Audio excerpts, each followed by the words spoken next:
Assalaamu alaikum warahmatullahi wabarakaatu.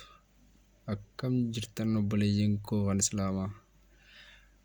Baga ji'a Ramadaanaa ittiin isin geessine jechaa akkasumas gartee warran beekees ta'e osoo hin beekin wallaahi isin miidhe rabbiif jecha aafuu inaanillah yoo beektanis ta'e osoo hin beekin warra namiitan hundaafuu rabbiif jecha dhiifama aafuu inaanillah ji'a gartee rabbiin dilii teenya hundaa'u ittiin nu dhiisu rabbi nu haa godhu. Ji'a gartee rakkinni saba keenyaa hundirraa hiikkatu rabbi nuuf haa godhu. Rabbiin kadu'eefis rabbii rahmata haa godhu. Kajirummoo karaa gaarii irratti rabbi haa jiraachisu. Rabbiif jecha warri sagalee kana dhageessan aafuu inaanillah akka dilii tiyyaa akka badii tiyyaa laalinaa aafuu inaanillah isiniin jaa.